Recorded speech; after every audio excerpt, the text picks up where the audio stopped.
Hello, I'm Helen Perry, your host for the Just Bloody Post-it podcast. We meet here for chats with good people who are running an online profile that powers their work. I ask them how they do it so we can learn and be inspired and feel like we're in this together. No one-size-fits-all smug six-figure social media marketing advice here, just conversations. And this is the last one in season 2 with the chatty, creative geek, Sally Hurman. Generally, I think we mustn't forget what our most important job is to serve our existing audience and not always be looking like you're grabbing for new people when there's plenty of people there already. And that's whether you've got 100 followers or 1 million. That's still, it's a lot of people queuing up outside your door. Sally's account on Instagram, Getting Stuff Done in Heels, is followed by more than 90,000 people, which means she can earn money from big brands who'd like to get in front of her audience. So she's an influencer and a shopkeeper and a fundraiser. She uses her platform to raise awareness about the stem cell register because her husband Gav is in remission from blood cancer. So we chat about that and about gossip sites and trolls and learning to say no and keeping the flames of passion alive in your relationship with Instagram to make you feel like you've known her for years. First, I asked Sally whether she minds being called an influencer. I prefer creative because I've always been a creative. Hairdressing, shuffling rooms around, decorating that. I've always been a creator. Even at school, I loved the creative and the arts. So I definitely prefer creator because I do create stuff. So for a while, the Instagram and the hairdressing were running alongside one another. Yeah, absolutely. What were you posting about? Just normal stuff? Just normal. I didn't really know what to post and I almost needed a Just Bloody Post-it excuse to post, actually. So I followed some, the accounts where you get the daily prompts. And that gave me the excuse to show up. Because sometimes I'd think, I don't know what, no one would be interested. I don't know what to post. And I'd just stalk around other people's accounts looking at what they posted and being, oh, that's lovely. And, I can't do that. Why would anyone look at what I'm doing? But actually, after following the accounts and it giving you a daily prompt, that got me into the habit of showing up every day and posting whatever I liked. And I really enjoyed that part of it. And then it was like worlds collided, really. Gav was diagnosed with blood cancer. I couldn't any longer work every day in the salon. I needed to be home while he went through treatment, blah, blah, blah. I turned to my phone. I found support in my phone. Instagram wasn't just sharing pictures anymore. It's actually sharing lives and support and help and stuff. And that did actually start taking over. So it was not only solace, but actually it started to become, there was gaps in my life. I was looking at my phone while he was having treatment. I was trying to find all the things that we could do to help him, etc. And Instagram was obviously, you flick onto there as a bit of an escape too, to sort of come out of what you're facing in real life and, scroll through somebody else's life. It's an absolute pleasure, isn't it? It's like watching a film. You can escape. Yeah, I've definitely got a few accounts that I follow that totally serve that purpose for me. It's like a lady in Byron Bay in Australia that I follow. I mean, I have nothing in common with this amazing surfing woman, but I'm just like, what's she up to? What's she up to today? And you follow for years, actually, people like that. It's kind of incredible, really, what social media will allow us to do. I always think of it like in the olden days with our grandparents, their social media was chatting over the garden fence to their neighbour, wasn't it? Hanging out the washing and chatting next door. But the garden fence for us is worldwide now. It's a massive garden fence. And people like looking over yours and they like hearing what you're up to. When did you start to feel like, wow, I've got a thing going here? People are really engaged with what I'm sharing and telling their friends about it, and my follower numbers are growing and something's happening. Was there a moment when that became clear?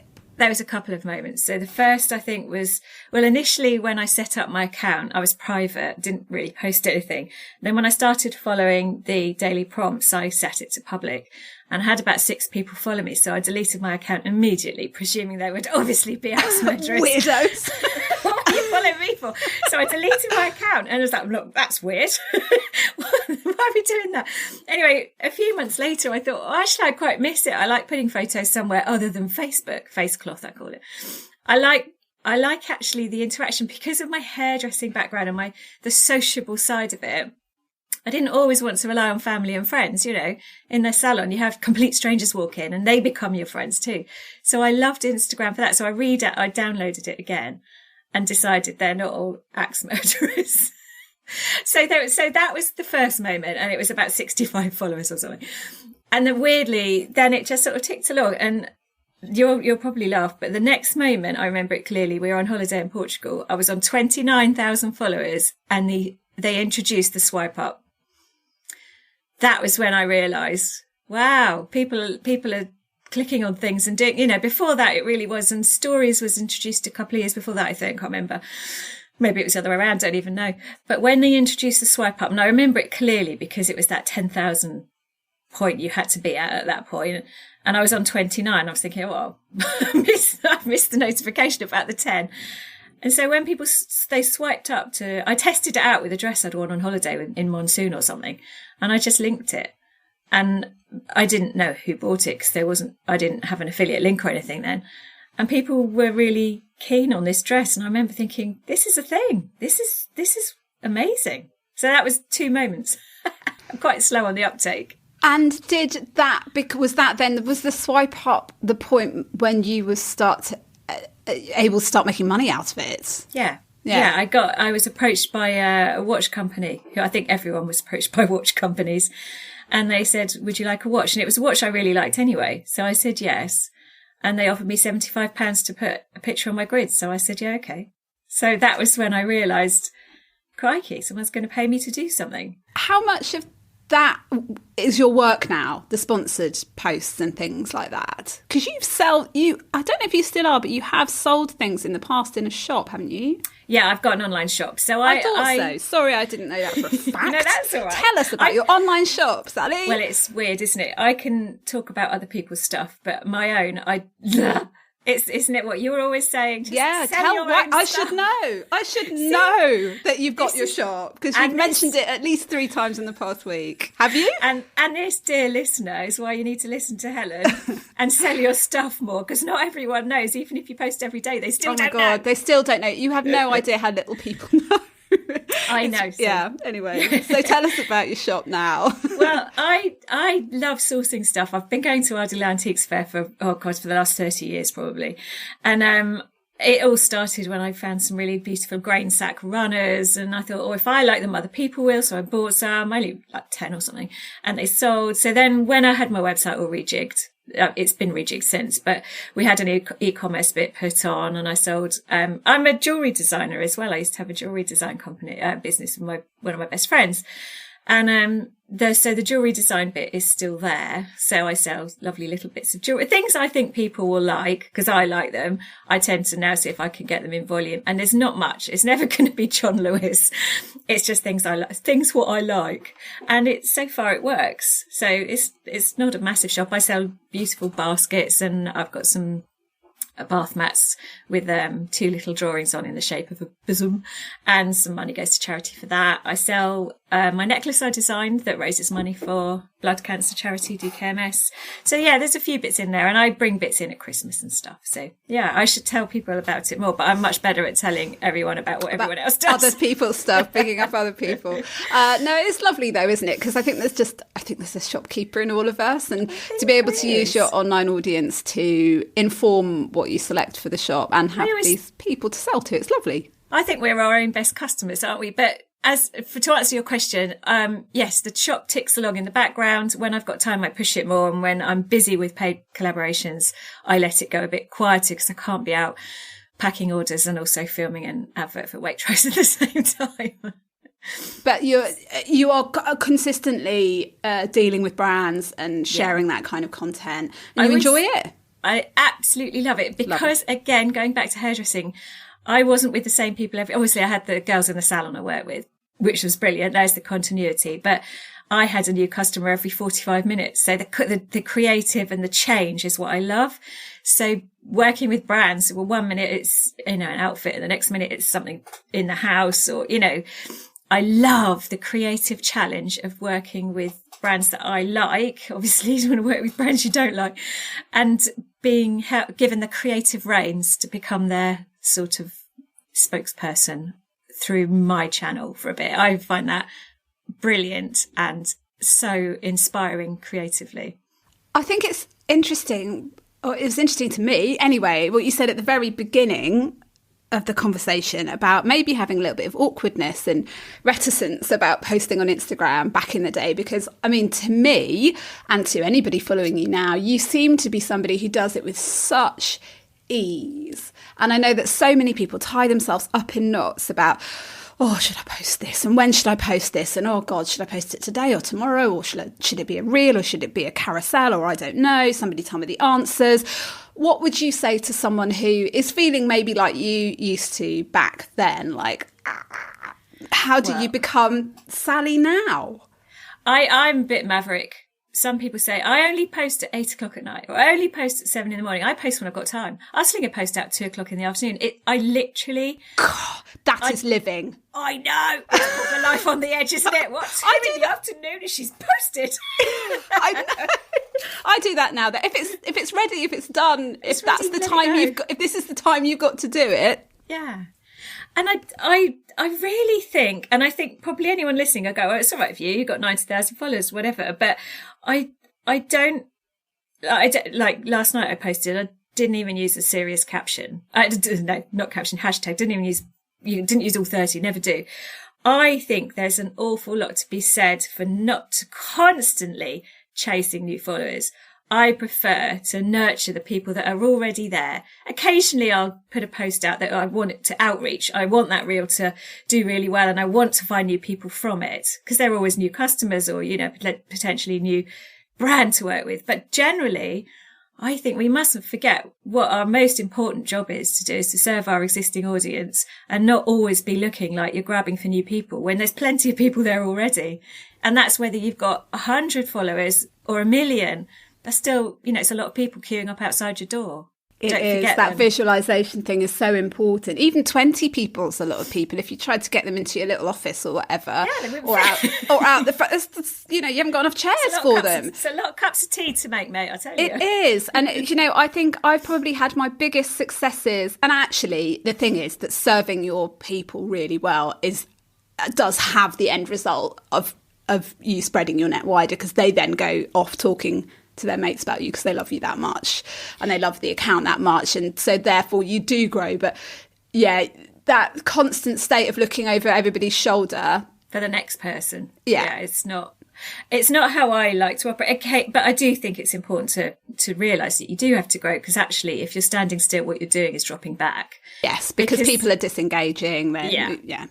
And also, to answer your question, post it, you know, just post it. Done is better than empty.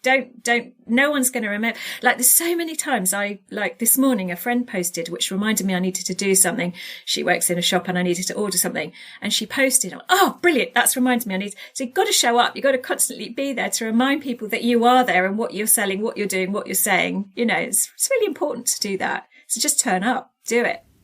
And I think as far as stories go, I do like to chat. So I think you might be the first person I ever really watched chatting on Instagram stories, actually. I remember when it started. I mean, I first really seriously came onto Instagram in 2017, so stories wasn't that old then, maybe a year old, and not a lot of people were using it to talk to their followers in that direct way. And for a while I thought, what is this? Like, why would I be listening to this woman in her car, having just dropped the kids at school, chatting away? And then eventually over time, something makes you turn the volume up on somebody and start to actually listen to them. And I do remember you being out on walks or hiding in your back garden, maybe going, I can't do stories in front of anybody else. Yeah, so I still feel like that. So I've got to come. So you obviously got onto it quite quickly. You were like, I'm going to chat to everybody. It works, doesn't it? I remember my first story. We were on holiday and stories came in, and I was like, because I don't know whether you know this, but I'm a closet weatherman. I want to be.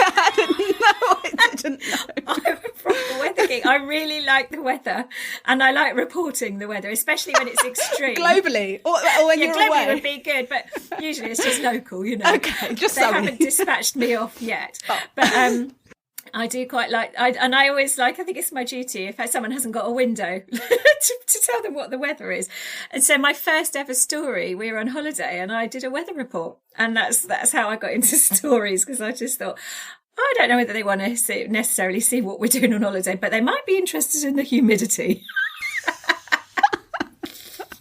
And it seemed to work. It seemed that they were. And then dog walks. Well, that's brilliant, because I am always on my own with a dog, so I can, chat. And if a potential other dog walker / axe murderer should walk past, I just pretend I'm on a business call, very busy and important. High level talks. Yeah, exactly. Right.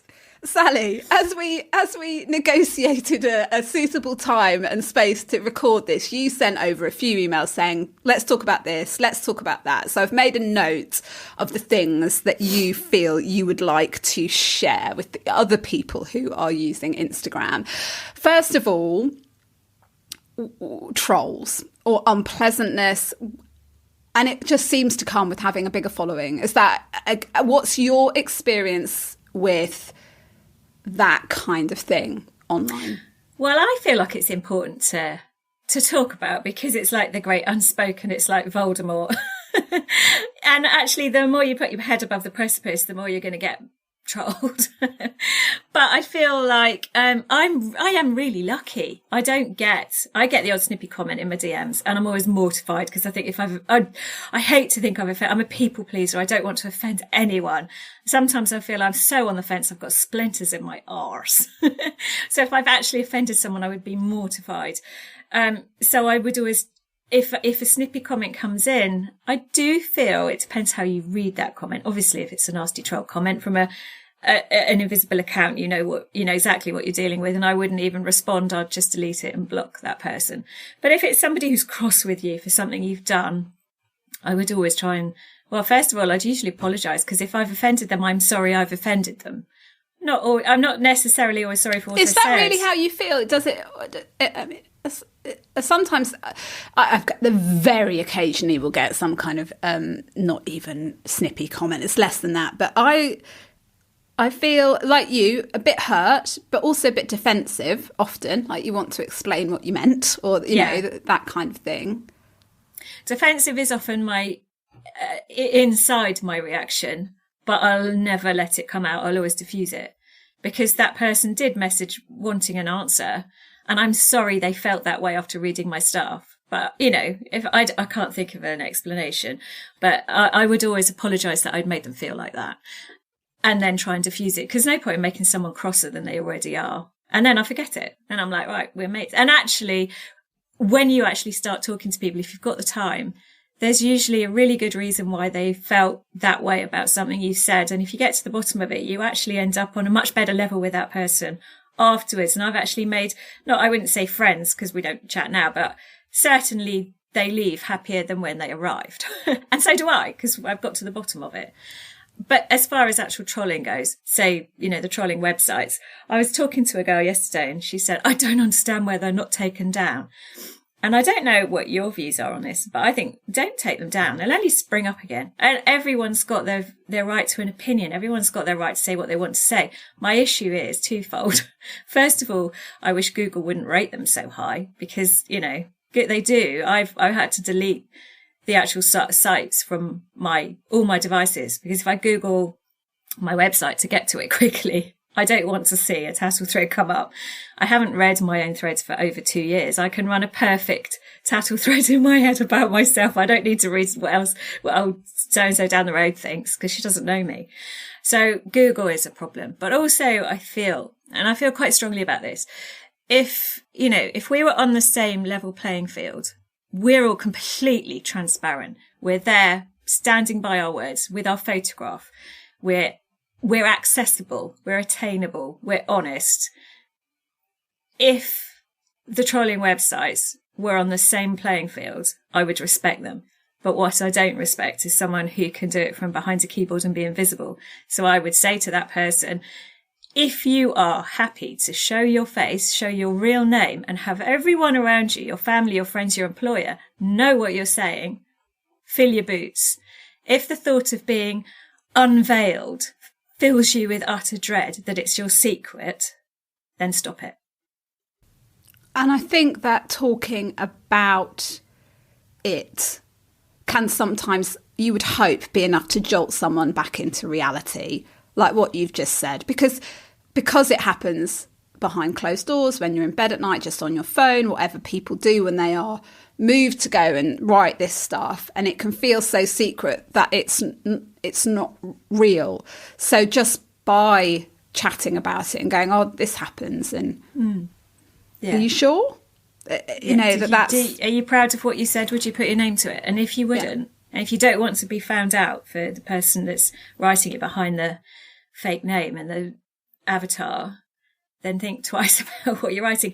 And I think initially when they weren't trolling websites even, they were set up to call out influencers who were being shady and not putting ad. And actually I have all respect for that, because it can be an echo chamber in Instagram. And actually, if you're doing something that someone's thinking, no, that's not how you, that's wrong, Instagram police, fair play. You need to put ad at the front. You need to own it, you know.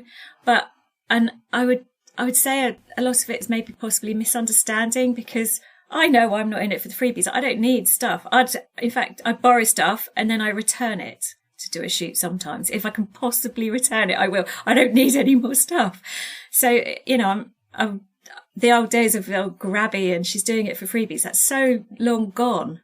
Yeah, I do wonder whether, because again, I remember there being such a lot of animosity, over influencer marketing, and that word influencer, and people who were doing that kind of marketing weren't comfortable with it. And I do wonder whether have we moved on a little bit from that, where it's just become such a normal part of marketing and the marketing economy that actually there is an acceptance of the fact that people do sponsored posts. And of course, brands are going to want to place their things within, a platform that will reach a certain kind of people. And do you think there is a greater acceptance of it now? Or definitely. Yeah, good. I think everyone's moved on. I think in the old days, it would have been magazine editors and, journalists and stuff. And this sort of marketing has been going on for years, but just in the paper form.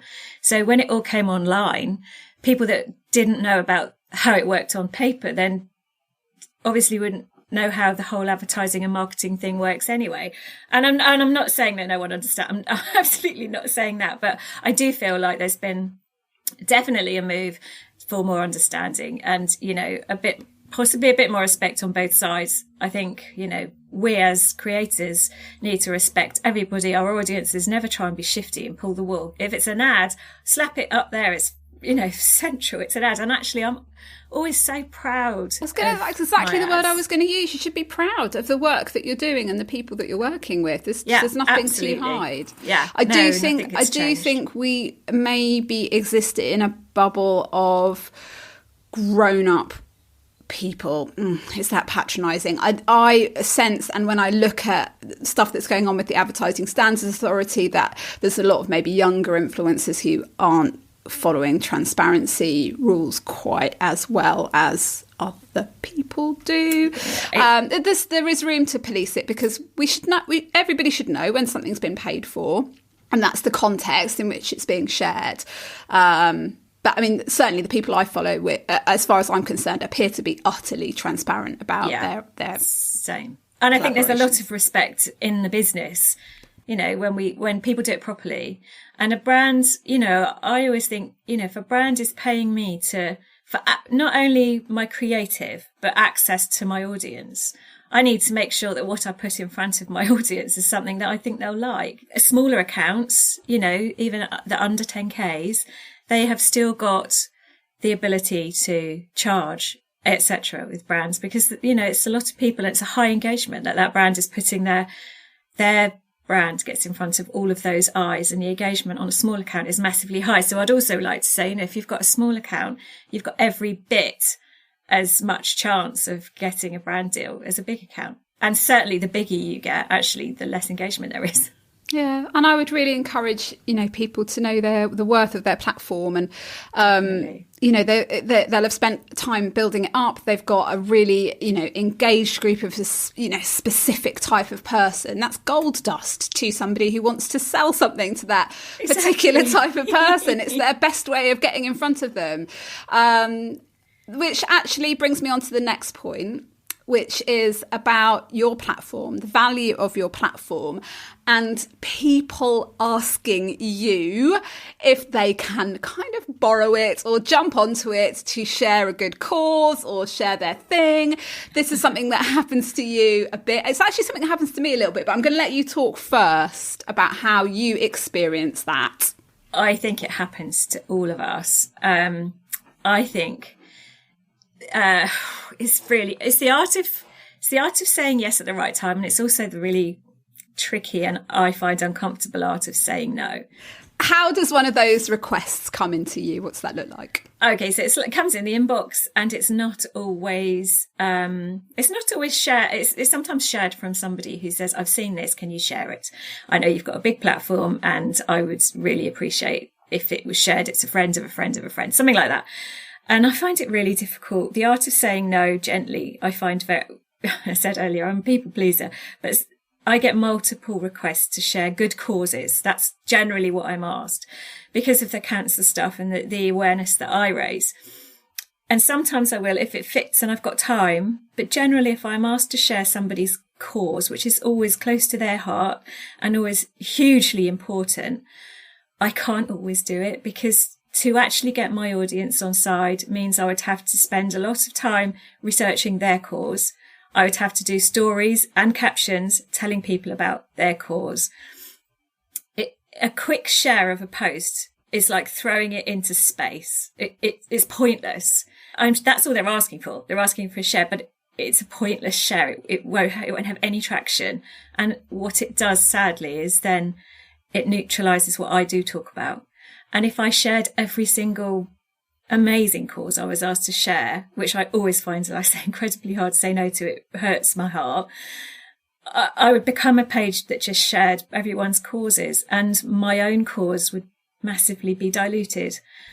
And I feel I ask so much of my audience to support me with blood cancer stuff, to ask them then, oh, can you support this? Can you support that? I can't do it.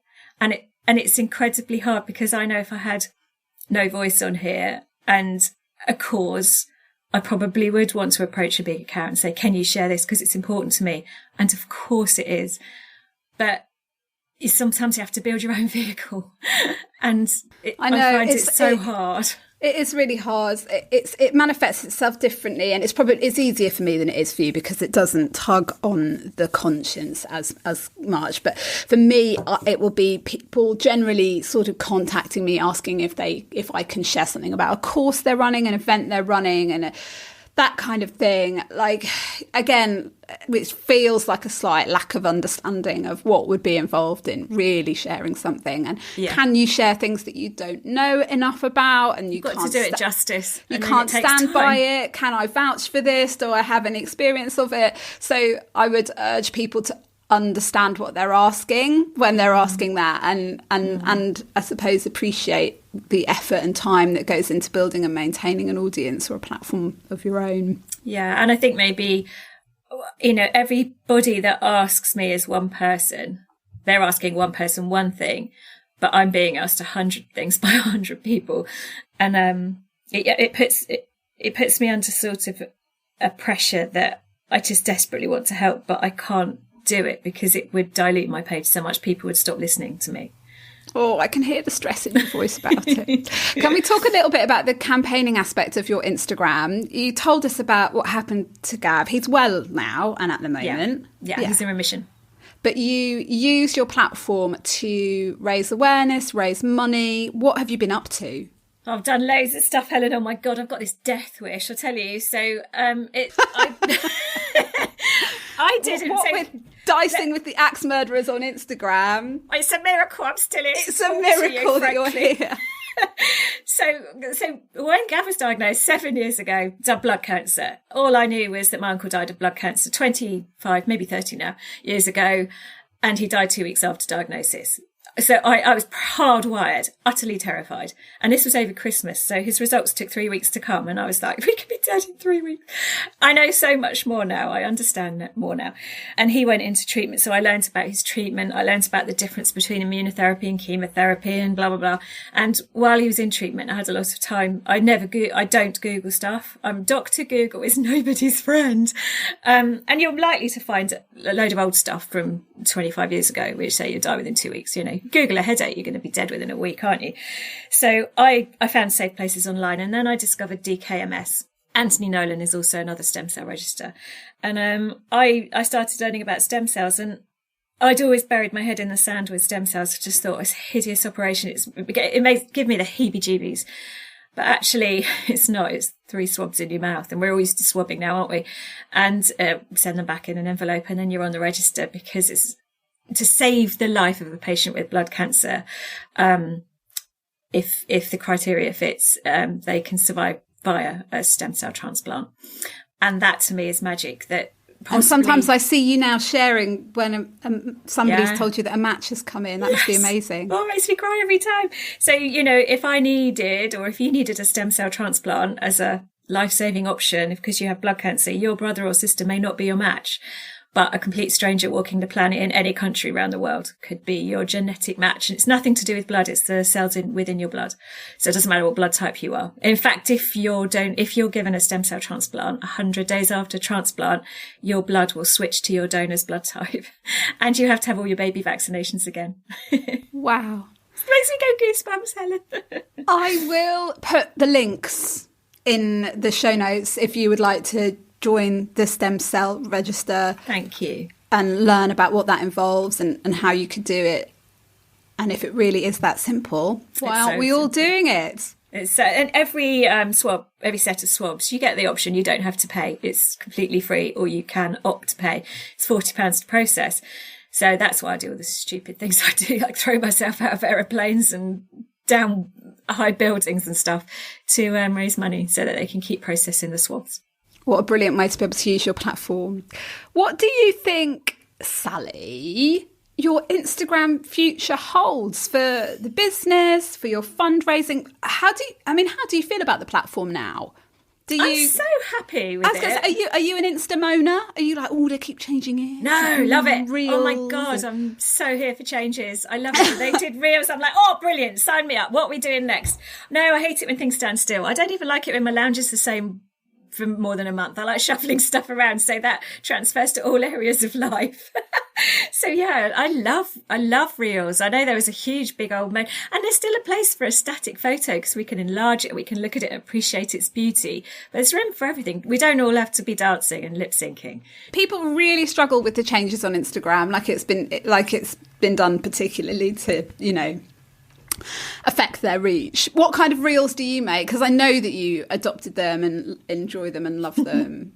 I love the magic of a reel. So I can, simple reels fine, but I particularly love stop motion. And I've learned how to do it. In fact, thinking up the actual concept takes me longer than filming the stop motion now. Thinking up the concept can take weeks, but actually filming it, it's just a few hours, she says, like a day. But I love creating a bit of magic that someone will stop and watch and go, how did she do that?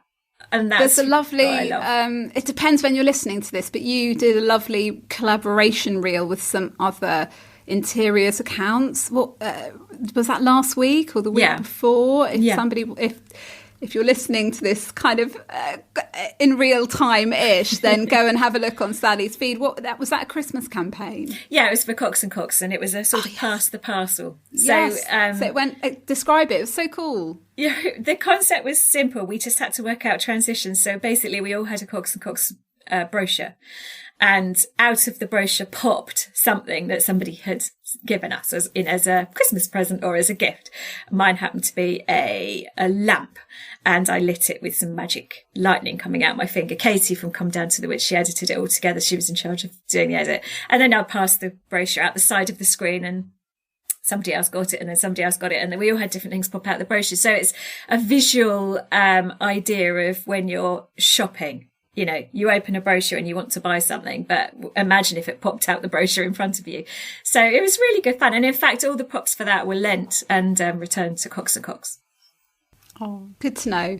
And it is the concept. It's the concept that takes the time, and then quite often the filming might be quite simple. But the reels I always really share with people is a lady called Dr. Julie Williams, and she talks about mental health around really appealing to a younger audience. And she just comes up with this great way of telling stories visually. And that's what you're doing with a reel. You're just like a little visual idea that brings a concept to life. And usually it's such a simple.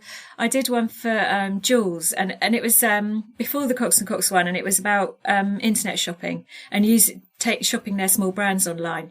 So I had stuff popping out of the laptop. So as if, so instead of coming to the door, it just appeared at the laptop once she clicked buy. And that took me weeks to think up. And it was a 15-second reel. You just don't realise, I think. Do you consider yourself to be a bit of a whiz with all the tech now? With the editing? I want to be whizzier. There's some bits of whiz that I want to learn. I'm good at the bits I do, but I've got so many things that I've got a list of stuff I want to learn how to do to make the reels more fun. And they're such simple things that if you watch it, you most probably wouldn't notice it, but it would make the reel even better and even more like, did you see that? I'm going to have to press pause. So I want to be whizzier, but I'm a geek, Helen. I'm a closet geek. A geek and a creative. That's probably the kind of ideal combination. A geeky creative. That's exactly it. What would your word be to an Instagrammer who would like to feel the joy with the platform that you do? I think that's what has come away from the conversation for me. It's like, the enthusiasm is still there. The enjoyment is still there. How do you keep that going? I feel it's so important to just be you. Don't try and do it in someone else's way. Because I can look at my peers and go, oh, she did that really well, especially if we're on the same campaign or we're taking the same sort of photos. You might look at someone and gather inspiration from them, but do it your way. Don't try and be like that person, because you're not that person. You're you. You're special as you are. And it's really hard when you're emulating someone to then show your true self. So I'd just be, stuff it. If they don't like it, they won't follow you or they'll unfollow. So you'll find I don't want to say tribe because that's proper cliche, isn't it? But you do sort of attract what you give out. So there's always somebody for somebody, especially on a platform this big. So just be you, just bloody post it and be you. Don't stress about it too much. You can always go back and edit afterwards. Yeah. And it's all like, as soon as it's gone and it's out there, it's like, okay, what's next? Yes. It's gone, it's done. Yeah, absolutely. Absolutely. You feel that you have some top secret, useful information to share around running competitions on Insta. Do you run a lot of competitions? I do run a few, and I know people have been massively put off them because all these spam accounts and bots spring up and copycat accounts and stuff like that, which is just such a pain in the arse for anyone, running them or even entering them if they don't really know how it all works and they get a DM in request saying, give me your details, you'll win, sort of thing. So I did think we could maybe touch on, if anyone's running giveaways, some little bits I've learned along the way. Yeah, absolutely. And giveaways, especially if you've got a little product business, or they still can be really effective ways of doing one of those sort of outreach posts that you were talking about. Like, let's find some new followers. Absolutely. Let's just reach out into the Insta universe and see whether I can find some more people like me. Yeah. I mean, if I was running a giveaway of one of my own products on my own page, it would purely be for my followers, that's nurturing them. If I'm doing a giveaway for somebody else, a small business, it's absolutely to send loads of followers over to them, because obviously I will have looked at them and gone, oh my God, this is brilliant. Or I've been aware of them for years and gone, you need more. Why haven't you got a bigger account? This is brilliant and stuff. You need more customers. So yeah, it's always an outreach post when it's for somebody else. And a nice back kick off it is that I would get more followers back. But generally when I'm hosting and somebody gets something good. Someone gets a prize. Somebody wins something lovely. So now, so how do you make it work as best as possible? Instagram giveaway content is downranked in a reach and discovery sense. But I don't think that matters. If I'm doing a giveaway teamed with you, we don't actually need that much more reach and discovery. We've got each other's strength behind us, to me share to your audience, you share to mine. And especially since the collaboration button has been introduced. Which now that allows you to post the same post on both your accounts, and you get kind of double bubble engagement from it. It's actually I've not used it, but I would encourage people to do so. It's a really cool feature. I tested it out last week on a collaboration I did. So I created the post and I requested her as a collaborator because we weren't sure what was going to happen. So we were ready to delete it if it all went tits up. Anyway, I requested her. So I wrote the post, and I wrote it as in it wasn't just me writing it, because if it was going to go to her grid, it would also need to look like she'd written it too. So I wrote it sort of generically it could come from either of us. The voice would be both of ours. And it did. It hopped straight, once she accepted me as a collaborator, it hopped straight onto her grid. So every single comment and entry went automatically in live time to each of our posts on the grid. So there was no confusion. You could enter on whichever grid post you wanted. It was the same one. It was brilliant. So I'd highly recommend that. And how do you stop it being populated by bots and annoying things? Because this is where you can bring your expertise. So this is how I never have had a bot. Since I've done this, I've never had a bot or a scam or a spam thing spring up. So you go settings, privacy, comments, and then you set your comments to only allow comments from people so if I'm doing it, I only allow comments from people I follow or my followers. So that stops random people coming in.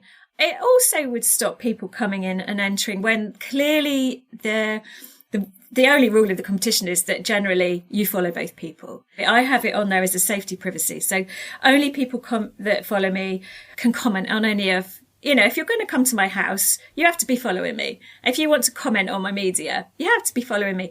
And that stops the bot springing up. Somehow it stops it. And I had a couple of messages from people going, I keep trying to enter. They can send me DM. I keep trying to enter, but it won't let me enter. And I've said, I've got my settings. You can only enter if you're following us both. Well, obviously she had to set it to that too.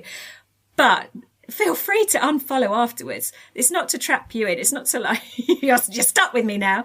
Of course, anyone can enter, follow, and it negates all the bots. It stops all of that. There's a lot that you can do if you're proactive to protect yourself on Instagram from stuff that is either unhealthy for your mind, not useful for your account. Yeah. But you have to go and take those actions, don't you? Yeah, absolutely. And I don't want anyone to think that I'm only allowing people to comment if they follow me. That's not. It's a safety thing. It was brilliant for giveaways. And it's also the rule of the competition. It's generally it saves loads of hassle. And actually the best comment picker I've ever found is one called WASK. And it's sometimes if you put I in front of that into Google, it comes up and you get one run at it for free. Thanks. Right, Miss Chatterbox. Time to go. Listen, it's been such a pleasure. Thank you so much for your time. Thank you for listening, everyone. Okay, so I just know I'm going to get all the lovely messages about this episode because of Sally's infectious enthusiasm, her openness to change. I love how she educates herself about tech. There's a lot that we can teach ourselves. All the information's out there. But the thing that sort of sticks in my mind from that chat is about being nice. When Sally spoke with generous understanding of people who write unkind comments to her and about her, my first reaction is, no, bloody hell, you don't have to stand for this. But that kind of righteous indignation is how we've become so polarised online in real life, isn't it? So by talking to people the way Sally does, we find out we have more in common than not, don't we? If you leave favourable reviews about the show on iTunes, it helps people find us. Please do so. Just a short break now to regroup over Christmas, find some new guests, have a think about the show. We'll be back very early in 2022 and there will be some mini podcasts for you between now and then. Thank you once more to Suze, the producer at Story Publishing, for your patience and advice. Thank you, Suze. And thank you for every single listen. I love making this show. Much love to you and yours. And I'll see you soon. Bye.